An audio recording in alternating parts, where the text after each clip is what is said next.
ಈಗ ನೀವು ಸೂರ್ ಜೊತೆ ಒಂದು ಒಳ್ಳೆ ಬಾಂಡಿಂಗ್ ಇತ್ತು, ಕಾವ್ಯ ಮತ್ತೆ ಗಿಲ್ಲಿಯವರಿಗೂ ಒಂದು ಒಳ್ಳೆ ಬಾಂಡಿಂಗ್ ಇದೆ. ಎಲ್ಲೋ ಒಂದ್ ಕಡೆ ಈಗ ನಿಮ್ಮ ಒಂದು ಬಾಂಧವ್ಯದ ಬಗ್ಗೆ ರೊಮ್ಯಾನ್ಸ್ ಅಂತ ಹೇಳಿದ್ರು, ಅಥವಾ ಯಾವಾಗ್ಲೂ ಇವರಿಬ್ರು ಒಟ್ಟಿಗೆ ಜೊತೆಗಿರ್ತಾರೆ ಅಂತ ಹೇಳಿದ್ರು. ಬಟ್ ಗಿಲ್ಲಿ ಮತ್ತೆ ಕಾವ್ಯ ಅವರು ಆರಾಮಾಗಿ ಚೆನ್ನಾಗಿ ಸ್ನೇಹದಿಂದ ಇದ್ದಾರೆ, ಇದು ಯಾವ್ದು ಯಾರಿಗೂ ಕಾಣಿಸ್ತಿಲ್ವಾ ಅಂತ ನಿಮ್ಗೆ ಅನ್ಸಿದ್ಯಾ? ಆಬ್ವಿಯಸ್ಲಿ ಸಮ್ಟೈಮ್ಸ್ ಅನ್ನಿಸ್ತಾ ಐತೆ. ಯಾಕಂದರೆ ಒಬ್ಬರು ಯಾರೋ ವರ್ಡ್ ಹೇಳ್ದಾಗ್ಲೂ ಕೂಡ ಅವ್ರು ಸಾರಿ ಕೇಳಿರ್ತಾರೆ, ಕೋಪದ ಬರದಲ್ಲಿ ಬಂದ್ಬಿಡತ್ತೆ ಅಂತ. ಅವಾಗ ನಾನೇ ಹೇಳಿರ್ತೀನಿ, ಕೋಪದ ಬರದಲ್ಲಿ ಬೇಕಾದ್ರೆ ನೀವು ಏನು ಬೇಕಾದ್ರೂ ಮಾತಾಡ್ಬೋದಾ ಅಂದ್ಕೊಂಡು. ಯಾವತ್ತಾರು ನಿಮಗೆ ಅವರು ಕ್ರಿಂಜ್ ಅಂತೆಲ್ಲ ಹೇಳ್ತಾರೆ, ಆ ಥರ ಏನು ನಮ್ಮ ಇಡೀ ಮನೆಗೆ ಅನ್ಕಂಫರ್ಟಬಲ್ ಫೀಲ್ ಕೊಟ್ಟಿಲ್ಲ. ನಾವು ಫ್ರೆಂಡ್ಸಾಗಿ ಮಾತ್ರ ಇದ್ದೀವಿ. ನಾನು ಸೂರಜ್ ಇಬ್ಬರು ಟ್ರೈ ಮಾಡಿದ್ದೀವಿ ಬೇರೆಯವ್ರ ಜೊತೆ ಹೋಗಿ ಮಾತಾಡೋಕ್ಕೆ. ಎಸ್ಸಲ್ಲಿ ಅಂತ ನಾವೇ ಹೋಗಿ ಒಂದು ಕಡೆ ಕುತ್ಕೊಳ್ಳೋದು ಮಾತಾಡೋದು, ಅವರು ಬಂದು ಮಾತಾಡಬೇಕಲ್ವಾ. ಇವಾಗ ಎರಡು ಕಡೆಯಿಂದನೂ ಆ ಎಫರ್ಟ್ಸ್ ಅನ್ನೋದಿರಬೇಕು. ಇಬ್ಬರೇ ಹೋಗ್ತಿದ್ವಿ, ಮಾತಾಡ್ತಿದ್ವಿ, ಅಲ್ಲಿ ಟಾಪಿಕ್ಸ್ ಇಲ್ಲ ಅಂದ್ರೂ ಕುತ್ಕೊಳ್ತಾ ಇದ್ವಿ, ನಾವು ಮಾತೇ ಕೇಳ್ತಾ ಇರಲಿಲ್ಲ. ಎಷ್ಟೊಂದು ಸಲ ಅವ್ರವ್ರ ಪಾಡಿಗೆ ಅವ್ರೇನು ಮಾತಾಡ್ತಿದ್ರು. ಎಷ್ಟಂತ ನಗ್ತೀರಾ ನೀವು, ಸುಮ್ಮನೆ ನಗೋಕ್ಕಾಗಲ್ಲ. ಅಲ್ಲಿ ನಮಗೆ ನಾವು ಹೇಳೋದನ್ನೂ ಯಾರೋ ಕೇಳಿಸ್ಕೊಳ್ಳೋ ಅಂಥ ಪರ್ಸನ್ ಬೇಕಾಗಿರುತ್ತೆ. ಅಲ್ಲಿ ಎಲ್ಲ ಗ್ರೂಪ್ ಕ್ರಿಯೇಟ್ ಆಗಿದ್ದಾಗ ನಾನು ಸೂರಜ್ ಹೋಗಿ ಮಾತಾಡಿದ್ರು, ನೀವಿಬ್ರು ಜಗಳ ಮಾಡ್ಕೊಂಡ್ರಾ, ಅದಕ್ಕೆ ಇಲ್ಲಿ ಬಂದಿದ್ದೀರಾ ಅಂತ ಮಾತುಗಳು ಕೇಳ್ತಾ ಇದ್ರಿ.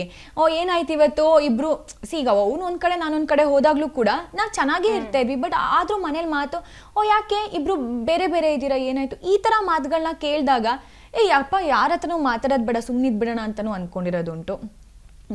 ಇಷ್ಟೇ. ಇದು ಬಿಟ್ಟು ಅವ್ರಿಗೆ ಅದೇ ನಾಮಿನೇಷನ್ಸ್ ಬಂದಾಗ ಬಾಯಿಗೆ ಬಂದಂಗೆ ಮಾತಾಡ್ತಾ ಇದ್ರು. ಅವಾಗ ನಮಗೆ ಅನ್ನಿಸ್ತಿತ್ತು, ಆವಾಗಲೇ ನಾವು ಸ್ವಲ್ಪ ಮಾತಾಡೋದು ಬೇಡ, ಸುಮ್ಮನಿದ್ಬಿಡೋಣ. ತುಂಬ ಹಿಂಸೆ ಆಗ್ತಿತ್ತು ಅಲ್ಲಿ. ಯಾಕಂದರೆ ಆಲ್ರೆಡಿ ತುಂಬ ಟೆನ್ಷನ್ಸಲ್ಲಿ ಇರ್ತೀವಿ ನಾವು, ಅದ್ರ ಮೇಲೆ ಇದನ್ನೆಲ್ಲ ತಗೊಳಕ್ಕಾಗಲ್ಲ, ಹ್ಯಾಂಡಲ್ ಮಾಡೋದು ತುಂಬ ಕಷ್ಟ ಆಗುತ್ತೆ ಅಂತ ಸ್ವಲ್ಪ ಆರಾಮಾಗಿರೋಣ ಅಂತ ಸ್ಪೇಸ್ ಕೊಟ್ಟಿದ್ದು ಉಂಟು ನಾವಿಬ್ರು.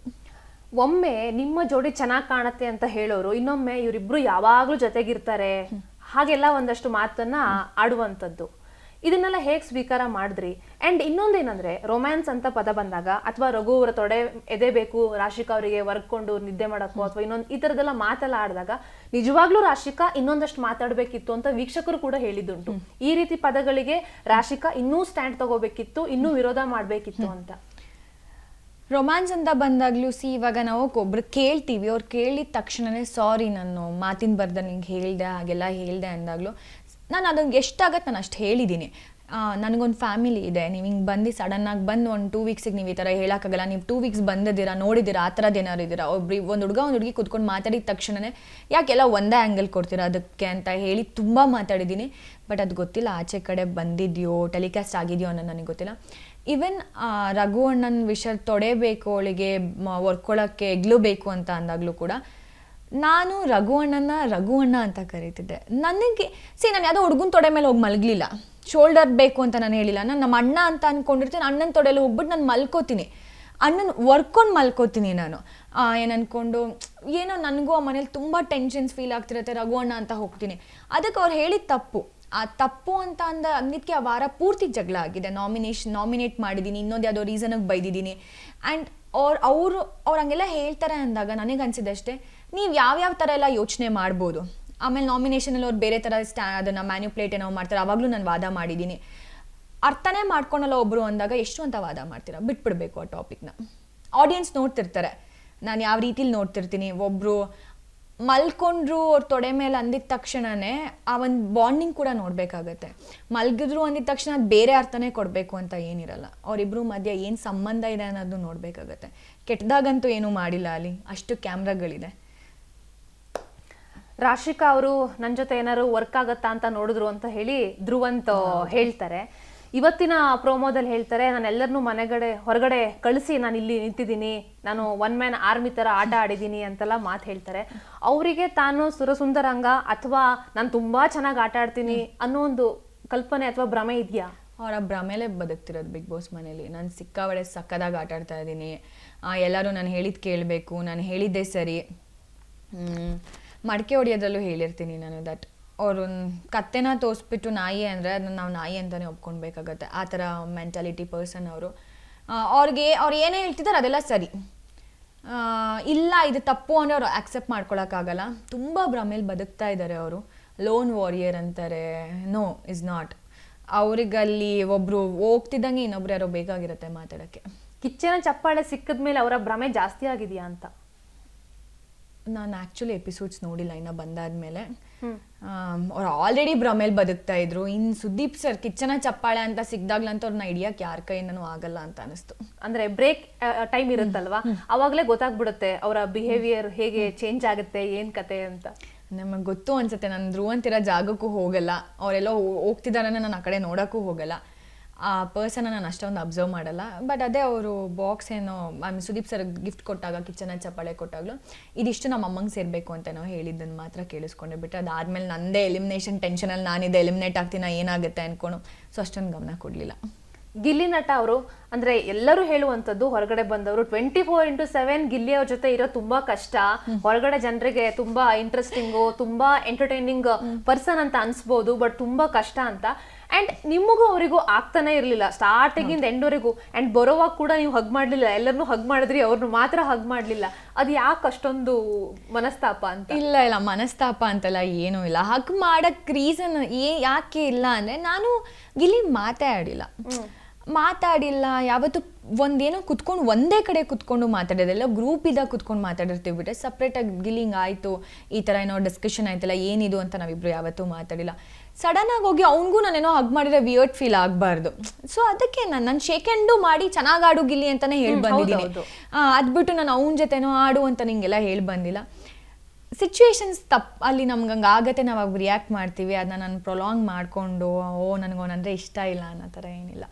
ಚೆನ್ನಾಗಿ ಆಡಲಿ, ಯಾರು ಗೆಲ್ಲಬೇಕು, may the best person wins. ಎಷ್ಟೇ ಜಗಳ ಆಡ್ಲಿ ಅಥವಾ ಏನೇ ಕಾಮಿಡಿ ಮಾಡ್ಲಿ, ಗಿಲ್ಲಿ ಅವರು ಎಲ್ಲರ ಜೊತೆನೂ ಒಂಥರ ಚೆನ್ನಾಗೇ ಇದ್ರು. ಈಗ ಅಶ್ವಿನಿ ಮತ್ತೆ ಧ್ರುವಂತ್ ಜಾಹ್ನವಿ ಮಧ್ಯೆ ಒಂದ್ ಸ್ವಲ್ಪ ಕ್ಲಾಶಸ್ ನಡೀತಾ ಇತ್ತು, ಬಟ್ ಜಾಹ್ನವಿ ಅವ್ರ ಜೊತೆನೂ ಸ್ವಲ್ಪ ಚೆನ್ನಾಗೇ ಮಾತಾಡ್ಕೊಂಡಿದ್ರು ಅಶ್ವಿನಿ ಧ್ರುವಂತ್ ಅವರಿಗೆ ಕಂಪೇರ್ ಮಾಡಿದ್ರೆ. ಬಟ್ ನಿಮ್ಮ ಅವರ ಬಾಂಡಿಂಗ್ ಕೊನೆ ತನಕನೂ ಒಂದು ಸುಧಾರಿಸೋ ಲೆವೆಲಿಗೆ ಬಂದೇ ಇಲ್ಲ. ಯಾವ ಟೈಮಲ್ಲೂ ನೀವು ಅವ್ರನ್ನ ನಾಮಿನೇಟ್ ಮಾಡೋದು, ಅವ್ರು ನಿಮ್ಮನ್ನ ನಾಮಿನೇಟ್ ಮಾಡೋದು, ಅದೇ ಮುಂದುವರಿತಾ ಬಂತು. ಯಾಕೆ ಅಂತ ಗೊತ್ತಿಲ್ಲ, ಸಿಚುವೇಶನ್ಸ್ ಆ ಥರ ಕ್ರಿಯೇಟ್ ಆಗ್ತಿತ್ತು ಬಿಗ್ ಬಾಸ್ ಮನೇಲೂ ಕೂಡ. ಅವ್ನು ಬ್ಲಾಕ್ ಕೂಡ ಅಂತ ಅಂದಾಗಲೂ ಅವನು ನನ್ನೇ ಬ್ಲಾಕ್ ಮಾಡ್ತಾನೆ, ನಾನು ರಾಶಿಕನ ಬ್ಲಾಕ್ ಮಾಡ್ತೀನಿ ಅಂತ. ಆ್ಯಂಡ್ ನನ್ನ ಕಡೆಯಿಂದ ನಾನು ಪ್ರಯತ್ನ ಪಟ್ಟಿದ್ದು ಉಂಟು, ನಾನು ಗಿಲ್ಲಿ ಜೊತೆ ಮಾತಾಡೋಕ್ಕೆ. ನಾನು ಅದನ್ನು ನಾಮಿನೇಟಲ್ಲೂ ಹೇಳ್ತೀನಿ, ನಾಮಿನೇಟ್ ಮಾಡ್ಬೇಕಾರೋ ನಾನು ಟ್ರೈ ಮಾಡಿದೆ. ನೀನು ಮಾತಾಡಿಲ್ಲ ಅಂದರೆ ಅದು ನಿನ್ನ ತಪ್ಪು, ನನ್ನ ತಪ್ಪೇನೂ ಆಗೋಲ್ಲ. ಎವ್ರಿ ಟೈಮ್ ನೀನು ಪಾಯಿಂಟ್ ಔಟ್ ಮಾಡಿ ಈಗ ಕುತ್ಕೊಂಡು ಎಲ್ಲ ಒಂದು ಕಡೆ ಮಾತಾಡ್ತಿರ್ತೀವಿ, ತಮಾಷೆ ಮಾಡ್ತಿರ್ತೀವಿ. ತಮಾಷೆ ಬರದಲ್ಲಿ ಏನೋ ಮಾತಾಡಿರೋದು ಒಂದು ಸೀರಿಯಸ್ ಆಗಿ ತೊಗೊಂಡ್ಬಿಟ್ಟು ನಾಮಿನೇಟ್ ಮಾಡಿರೋದು ಉಂಟು. ನನಗೆ ಆ ಥರ ಪರ್ಸನ್ಸಿಂದ ನಾನು ಯಾವಾಗಲೂ ದೂರನೇ ಇರ್ತೀನಿ. ಆ್ಯಂಡ್ ನನಗೆ ಐ ಕಾಂಟ್ ಫೇಕ್. ಓಕೆ ಅವ್ನು ಚೆನ್ನಾಗಿ ಮಾತಾಡ್ತಿದ್ದಾನೋ ಇಲ್ಲ ಅಂದರೆ ಅವ್ನಿಗೊಂದಿದೆ ದಟ್ ಅವ್ನು ಹೇಳಿದ್ನ ಕೇಳಬೇಕು, ಮಾತಾಡಬೇಕು ಅಂದ್ಕೊಂಡು. ನನಗದಾಗಲ್ಲ. ನಂದು ಒಂದು ಕಂಪ್ಲೀಟ್ ಡಿಫ್ರೆಂಟ್ ಪರ್ಸ್ನಾಲಿಟೀಸ್. ಡಿಫ್ರೆಂಟ್ ಇದ್ದಾಗ ಇಬ್ಬರು ಒಟ್ಟಿಗೆ ಕುತ್ಕೊಂಡು ಮಾತಾಡೋಕ್ಕಾಗಲ್ಲ, ವೈಬ್ ಕೂಡ ಮ್ಯಾಚ್ ಆಗಲ್ಲ. ಬಟ್ ಹಂಗೆ ಅಂದ್ಕೊಂಡು ನಾನು ಗಿಲ್ಲಿನ ಹೇಟ್ ಕೂಡ ಮಾಡಲ್ಲ. ಓಕೆ, ಈಗ ಗಿಲ್ಲಿ ಅವರಿಂದನೇ ಕಾವ್ಯ ಎನ್ನುವಂಥ ಮಾತು ಈಗ ಆಲ್ಮೋಸ್ಟ್ ಸ್ಪರ್ಧಿಗಳೆಲ್ಲರಿಗೂ ಇದೆ. ಆದ್ರೆ ಗಿಲ್ಲಿ ಯಾವತ್ತೂ ಕಾವ್ಯ ಅವ್ರನ್ನ ಬಿಟ್ಕೊಟ್ಟಿಲ್ಲ. ಕಾವ್ಯ ಲೆಟರ್ ಟಾಸ್ಕ್ ಅಲ್ಲೋ ಅಥವಾ ಇನ್ನೊಂದು ನಾಮಿನೇಷನ್ ವಿಚಾರದಲ್ಲೋ ಎಲ್ಲ ವಿಚಾರದಲ್ಲೂ ಅವ್ರು ಬಿಟ್ಕೊಟ್ಟಿದ್ದಾರೆ. ಬಟ್ ಗಿಲ್ಲಿ ಆ ಥರ ಮಾಡಿಲ್ಲ. ಏನ್ ರೀಸನ್ ಅಂತ ನಿಮ್ಗೆ ಅನ್ಸುತ್ತೆ? ಗಿಲ್ಲಿಗೆ ಆ ಫ್ರೆಂಡ್ಶಿಪ್ ತುಂಬ ಇಂಪಾರ್ಟೆಂಟ್ ಆಗಿರ್ಬೋದು. ಕಾವ್ಯನ ಖುಷಿಲಿ ಅವನ ಖುಷಿನ ಅವನು ನೋಡ್ಬೋದು. ಎಸ್, ಅವನು ಯಾವತ್ತೂ ಬಿಟ್ಕೊಡಲ್ಲ ಕಾವ್ಯನ. ಈಗ ಕಾವ್ಯ ಒಂದು ಮಾತು ಹೇಳ್ತಾರೆ, ಸುದೀಪ್ ಅವ್ರ ಮುಂದೆನೇ ಹೇಳುವಂಥದ್ದು, ಗಿಲ್ಲಿಯಿಂದ ನನ್ನ ಆಟಕ್ಕೆ ತೊಂದರೆ ಆಗಿದೆ ಅನ್ನೋ ರೀತಿಯಲ್ಲಿ ಹೇಳುವಂಥದ್ದು. ರೇಗ್ಸ್ಬೇಡ ಗಿಲ್ಲಿ, ನನಗೆ ಇಷ್ಟ ಆಗಲ್ಲ ಅಂತ. ಧನುಷ್ ಅವ್ರ ಜೊತೆನೂ ಕೂಡ ಇದೇ ಮಾತುಕತೆ ನಡೆಯುತ್ತೆ. ನಾನು ಗಿಲ್ಲಿಗೆ ತುಂಬಾ ಸಲ ಹೇಳಿದೀನಿ, ಬಟ್ ಅವನು ಕೇಳಿಲ್ಲ, ಆಟ ಹಾಳಾಗ್ತಿದೆ ಅವನಿಂದ ನಂದು ಅನ್ನೋ ತರ ಮಾತಾಡ್ತಾರೆ. ಆರಂಭದಿಂದ ಅಂದ್ರೆ ಚಾನ್ಸಸ್ ಇತ್ತು ಅಲ್ವಾ ಕಾವ್ಯ ಅವರಿಗೆ ಹೇಳುವಂಥದ್ದು, ನನ್ ಸುದ್ದಿಗೆ ಬರ್ಬೇಡ ಅಂತ. ಇನ್ನೊಂದೇನಂದ್ರೆ, ಎಲ್ಲಿ ರಿಯಾಕ್ಷನ್ ಇರುತ್ತೋ ಅಲ್ಲಿ ಆಕ್ಷನ್ ಇರುತ್ತೆ ಅನ್ನೋ ತರ ಸ್ಟಾಪ್ ಮಾಡೋ ಸಾಧ್ಯತೆಗಳಿತ್ತು ಅಲ್ವಾ? ಇತ್ತು, ಅದೇ ಮಾಡಿಲ್ಲ. ಇವಾಗೇನು ಟೈಮ್ ಮೀರೋಗಿದೆ. ಇವಾಗ ನೀವು ಸ್ಟಾಪ್ ಮಾಡಿದ್ರು ಕೂಡ ಅದ್ರಲ್ಲಿ ಏನೂ ಚೇಂಜ್ ಮಾಡ್ಕೊಳಕ್ಕಾಗಲ್ಲ. ಯಾಕಂದರೆ ಸುದೀಪ್ ಸರ್ ವೀಕೆಂಡಲ್ಲಿ ಡೈರೆಕ್ಟಾಗಿ ಬಂದ್ಬಿಟ್ಟು ನೀವಿಬ್ಬರು ದೂರ ಆಗಬೇಕು ಅಂತ ಹೇಳಲ್ಲ. ಬಟ್ ನಮಗೆ ಆಟಕ್ಕೆ ಏನು ಬೇಕು ಅನ್ನೋ ಬಂದ್ಬಿಟ್ಟು ಹಿಂಟ್ಸ್ ಕೊಡ್ತಾರೆ. ಅದನ್ನು ನಾವು ತಗೊಂಡು ನಾವು ಹೇಗೆ ಗೇಮ್ ಚೇಂಜ್ ಮಾಡ್ತೀವಿ ಅನ್ನೋದು ನಮಗೆ ಬಿಟ್ಟಿದ್ದು. ಆವಾಗಲೇ ಹೇಳಬೇಕಿತ್ತು ಸುದೀಪ್ ಸರ್. ಯಾವಾಗ ಅದನ್ನ ಇಂಡೈರೆಕ್ಟಾಗಿ ಹೇಳ್ತಾಯಿದ್ರು ಆವಾಗಲೇ ಹೇಳಿದರೆ ಇವತ್ತು ಈ ಸಿಚುವೇಶನಲ್ಲಿ ಇರ್ತಿರ್ಲಿಲ್ಲ. ಇವಾಗೇನೋ ಚೇಂಜ್ ಮಾಡ್ತೀನಿ ಅಂದರೆ ಅದು ತುಂಬ ಕಷ್ಟ. ಗಿಲ್ಲಿ ಅವರ ಕಾಮಿಡಿ ಜನರಿಗೆ ಕಾಣಿಸಿದೆ. ನಿಮಗೆ ಇನ್ನೂ ಯಾವ ವಿಷಯಗಳು ತುಂಬಾ ಅಬ್ಸರ್ವ್ ಮಾಡಿರುವಂಥದ್ದು ಗಿಲ್ಲಿ ಅವರಲ್ಲಿ? ಈಸ್ ವೆರಿ ಲೇಜಿ, ಕೆಲಸನೇ ಮಾಡಲ್ಲ. ಅವ್ರು ಯಾಕೆ ಕೂದಲು ಬಾಚಲ್ಲ? ಏನಕ್ಕೆ ಅನ್ಕೊಂಡು ನಾವು ಅದನ್ನೇ ಕೇಳ್ತಿರ್ತೀವಿ. ಅವನ ಹೇರ್ ಸ್ಟೈಲ್ ರೆಡಿ ಆಗಲ್ಲ, ಇತ್ತೀಚೆಗೆ ರೆಡಿ ಆಗ್ತಾ ಇರೋದು ಕೂಡ. ಮುಂಚೆ ರೆಡಿನೂ ಆಗ್ತಾ ಇರಲಿಲ್ಲ. And very lazy. ರಕ್ಷಿತಾ ಒಂದು ಸ್ವಲ್ಪ ನೋಡ್ಕೋತಾಳೆ ಅವನನ್ನು, ಗಿಲಿ ತಿಂದ, ಯಾಕಂದರೆ ಅವಳಿಗೆ ಇಷ್ಟ ಇರೋರನ್ನ ಅವನು ರಘುವಣ್ಣಂಗೂ ಅಷ್ಟೇ ತಿಂದ ಏನು ಅಂದ್ಕೊಳಲ್ಲ, ಅವಳು ತುಂಬ ಕೇರ್ ಮಾಡ್ತಾಳೆ ಆ ವಿಷಯದಲ್ಲಿ. ಪಾಪ ಗಿಲ್ಲಿ ಎಲ್ಲಿ ಕೂತಿರ್ತಾನೆ ಆ ಜಾಗಕ್ಕೆ ರಕ್ಷಿತಾ ತಂದು ಕೊಡ್ತಾಳೆ, ಮೊಟ್ಟೆ ಮಾಡ್ಕೊಡೆ ಅಂತ ಹೇಳ್ತಾನೆ. ಅವಳು ಪಾಪ ಮಾಡಿಕೊಟ್ಟು ತಗೋ ತಿನ್ನು ಅಂತ ಕೊಡ್ತಾಳೆ. ಸೊ ಅಷ್ಟು ಲೇಝಿ ಅವನು ಮನೇಲಿ. ಆ್ಯಂಡ್ ಅಷ್ಟೇ, ಅದನ್ನೊಂದು ನಾನು ನೋಡಿದ್ದೀನಿ. ಹೊರಗಡೆ ಜನರಿಗೆ ಗಿಲ್ಲಿ ತುಂಬಾ ಕಿಲಾಡಿ, ಬುದ್ಧಿವಂತ ಅಂತೆಲ್ಲ ಅನ್ಸಿದೆ. ನಿಮಗೆ ಅವ್ರು ಬುದ್ಧಿವಂತ, ತುಂಬಾ ಹುಷಾರಾಗಿದ್ದಾರೆ, ಆ ಥರದ ಮೂಮೆಂಟ್ ಏನಾದ್ರು ಅನ್ಸಿದ್ಯಾ? ಯಾವ್ದಾದ್ರು ಒಂದು ಕ್ಷಣ ಇದೆಯಾ? ಈಗ ವೀಕೆಂಡಲ್ಲಿ ಹೇಳ್ತಾರಲ್ಲ, ಯಾರು ನಿಮ್ಗೆ ತುಂಬ ಇಷ್ಟ ಕಂಟೆಸ್ಟೆಂಟ್ಸ್ ಪ್ರೀವಿಯಸ್ ಸೀಸನ್ಸಲ್ಲಿ ಅಂದಾಗ ಹನುಮಂತು ಆ್ಯಂಡ್ ಪ್ರಥಮ್ ಅಂತ ಹೇಳ್ತಾನೆ. ಸೊ ಅಲ್ಲೇ ಅವರಿಬ್ರೂ ಇಲ್ಲಿ ಒಬ್ರಲ್ಲಿ ಕಾಣಿಸ್ತಿದ್ದಾರೆ ಅಂದಾಗ ಈಸ್ ವೆರಿ ಸ್ಮಾರ್ಟ್ ಅಲ್ಲ. ಓಕೆ, ಬಿಗ್ ಬಾಸ್ ಮನೇಲಿ ಯಾರು ಯಾವ ರೀತಿ ಆಟ ಆಡ್ತಿದ್ದಾರೆ, ಎಲ್ಲಿ ತಪ್ಪು ಮಾಡಿದ್ರು, ಪ್ರತಿಯೊಂದು ಕೂಡ ಗಿಲ್ಲಿಗೆ ಗೊತ್ತಿದೆ. ಅದನ್ನ ತುಂಬಾ ಚೆನ್ನಾಗಿ ಅನಾಲಿಸಿಸ್ ಮಾಡ್ತಾರೆ ಅಂಡ್ ಕಾಮಿಡಿ ವೇದಲ್ಲಿ ಹೇಳ್ತಾರೆ. ಅದನ್ನ ಎಲ್ಲೋ ಸ್ಪರ್ಧಿಗಳು ಅರ್ಥ ಮಾಡ್ಕೊಳ್ಳೋಕೆ ಹಿಂದೇಟ್ ಹಾಕಿದ್ರು ಅಥವಾ ಅದರಲ್ಲಿ ಸೋತ್ರು ಅಂತ ವೀಕ್ಷಕರಿಗೆ ಅನ್ಸಿದ್ದುಂಟು. ನಿಮಗೆ ಅನ್ಸುತ್ತಾ ಈಗ?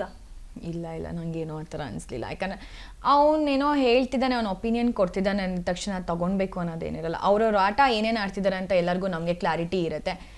ಅವ್ನಿಗೆ ಅನ್ಸಿದ್ನ ಅವನು ಹೇಳ್ತಿರ್ತಾನೆ, ಅದನ್ನು ನಾವು ತೊಗೊಂಡು ಆಟ ಆಡಬೇಕು ಅನ್ನೋದೇನೂ ಇರಲ್ಲ. ಎಲ್ಲ ಟೈಮಲ್ಲೂ ಗಿಲ್ಲಿ ಸರಿ ಅಂತ ಅಲ್ಲ, ಗಿಲ್ಲಿನೂ ತುಂಬ ತಪ್ಪು ಮಾಡ್ತಿರ್ತಾನೆ ಬಿಗ್ ಬಾಸ್ ಮನೇಲಿ ಕೂಡ. ಅದನ್ನು ಅವ್ನು ಸರಿ ಮಾಡ್ಕೊಳ್ಬೇಕಾಗತ್ತೆ. ಏನೋ ಕುತ್ಕೊಂಡು ಅವನೆಲ್ಲೋ ದೂರದಿಂದ ನೋಡಿಕೊಂಡು ಇದು ಸರಿ ಮಾಡ್ಕೊಳ್ಬೇಕು ಅಂದಿದ ತಕ್ಷಣ ನಾವೇನಿಗೆ ಚೇಂಜ್ ಮಾಡ್ಕೊಳ್ಬೇಕು? ಆ ಮೆಚುರಿಟಿ ನಮಗಿದೆ ಅಲ್ಲ, ಎಲ್ಲೇನು ತಪ್ಪಾಗ್ತಿದೆ ಸರಿ ಮಾಡ್ಕೊಳ್ಳೋಕ್ಕೆ ನಮಗೆ ಗೊತ್ತು. ಸುದೀಪ್ ಸರ್ ಕೂಡ ಬಂದು ಹೇಳಿದಾಗ ನಾವು ಅದು ಸರಿ ಮಾಡ್ಕೋತೀವಿ. ಯಾರೋ ಹೇಳಿದ್ನ ಕೇಳಿ ಸರಿ ಮಾಡ್ಕೊಳ್ಬೇಕು ಅನ್ನೋದೇನೂ ಇಲ್ಲ.